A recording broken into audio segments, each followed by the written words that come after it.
antara suami dan istri ini ya. Jadi istrinya itu dalam konteks pemilihan kepala daerah dia mengikuti arahan dari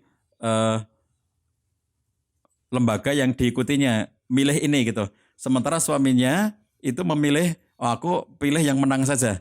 Jadi tidak mengikuti kepada pendapat lembaga, tapi aku milih yang menang. Karena kalau aku nanti milih yang menang, aku punya kesempatan. Kalau sekarang aku berdekat-dekatan dengan yang menang itu, aku berkesempatan untuk memberikan masukan kepada pemerintahan kedepannya nanti. Sahabat sekalian, ini memang banyak terjadi ya, bahkan dalam kalau kita membahas tentang tema rumah tangga itu, ada perceraian-perceraian akibat dari politik. Itu sejak zaman dulu. Sejak zaman Soekarno, itu sudah ada studi di Indonesia yang menunjukkan bahwa terjadi perceraian akibat dari perbedaan orientasi politik. Itu sejak zaman Presiden Soekarno. Jadi bukan hanya zaman modern sekarang ini gitu ya, bahwa ada cekcok rumah tangga, ada ketidakharmonisan itu yang disebabkan oleh karena perbedaan pilihan politik gitu. Jadi kalau satunya partai A, satunya partai B, lalu pilihannya berbeda, itu bisa menimbulkan keretakan keluarga. Padahal kalau mereka pandai untuk mengelola, sebetulnya tidak harus sampai level cekcok atau sampai cerai ya, tapi karena tidak bisa mengelola perbedaan, akhirnya muncullah perceraian. Demikian juga dalam pilihan-pilihan praktisnya, dua kepala daerah bersaing di kabupaten itu, suami istri ini berbeda pendapat, suami milih dan tim ses calon A, istri milih dan tim ses calon B. Dua-duanya tim ses calon yang berbeda. Kalau mereka berpandangan, kalau nanti salah satu ini menang, kita punya akses. Kalau yang menang calon dari suami, kita punya akses lewat suami. Kalau yang menang calon istri, kita punya akses jalur calon istri. Sebetulnya kalau mereka itu bisa berdamai dengan cara seperti itu, mereka akan bisa tetap berpikiran positif. Tetapi yang menjadi masalah apabila mereka itu berada dalam organisasi yang sama. Nah ini perbedaannya problemnya muncul karena itu. Karena mereka berada dalam organisasi yang sama, misalnya sama-sama partai politik A.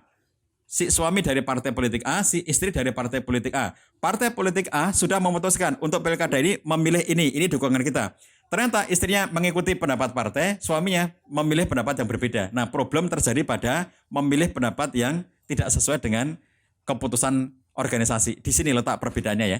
Jadi kalau kemudian misalnya organisasi mengatakan terserah kalian milih siapa, nah itu bisa dikelola.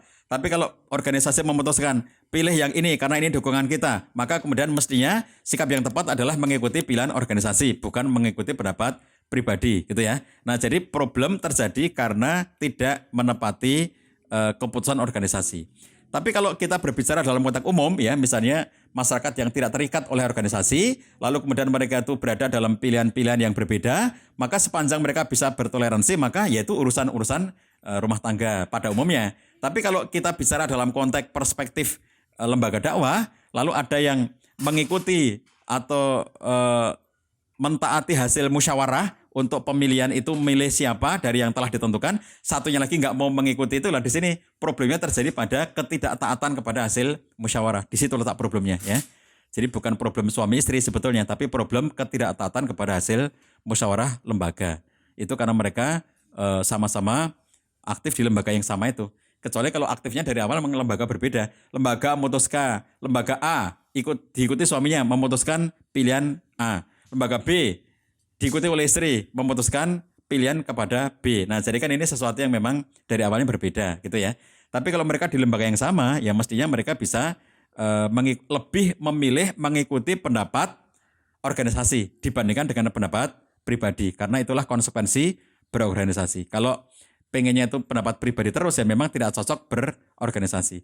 Dengan berorganisasi itu artinya kita menyerahkan sebagian dari privasi-privasi kita untuk diatur oleh organisasi termasuk dalam pengambilan keputusan. Pada dasarnya ketika misalnya kita dalam pemilihan itu ya, kita punya hak bebas sebagai individu, sebagai warga negara. Tapi kalau kita sebagai anggota dari satu organisasi, maka kita punya ikatan-ikatan dengan organisasi itu yang menyebabkan kita mestinya terikat oleh keputusan organisasi.